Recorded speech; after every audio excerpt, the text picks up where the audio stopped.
সকলকে অসংখ্য ধন্যবাদ আজকের এই নেটের স্পিড পাচ্ছে না অভিযানে অংশগ্রহণ করার জন্য। আজকের এই মাদক বিরোধী অভিযানে আমি আমার কথা খুব দীর্ঘ করব না, শুধুমাত্র একটি কথা বলতে চাই।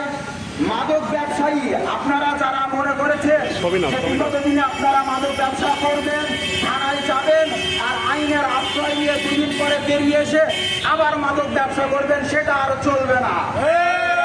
কারণ আইনের ভাগ্যবল আপনাদেরকে ছাড় দিলেও 7 নম্বর ওয়ার্ড জনতা যে কঠিন প্রতিরোধ করে তুলেছে, এই জনতা আপনাদেরকে আর ছাড় দিবে না।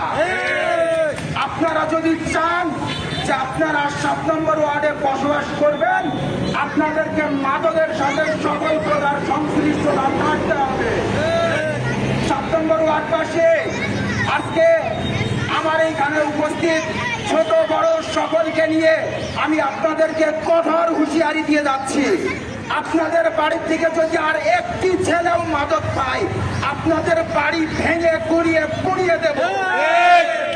মাদক ব্যবসায়ীরা আপনারা ভুলে যাবেন না, এই সাধারণ মানুষ এরা বিগত দিনে ফ্যাসিস্ট সরকারকেও ছাড় দেয়নি, আর আপনারা তো কোনো সামান্য যদু-মধু মাদক ব্যবসায়ী। সম্মানিত উপস্থিতি, আমি আমার কথা আর দীর্ঘ করব না। আগামী দিনে আমাদের এই মাদক বিরোধী অভিযান যেন প্রত্যেকটা স্তরে স্তরে যেন আমরা ছড়িয়ে দিতে পারি, মাদক ব্যবসা যেন সমাজ থেকে পুরোপুরিভাবে নির্মূল করতে পারি, সেই আহ্বান রেখে আমি আমার বক্তব্য শেষ করছি। ধন্যবাদ সবাইকে।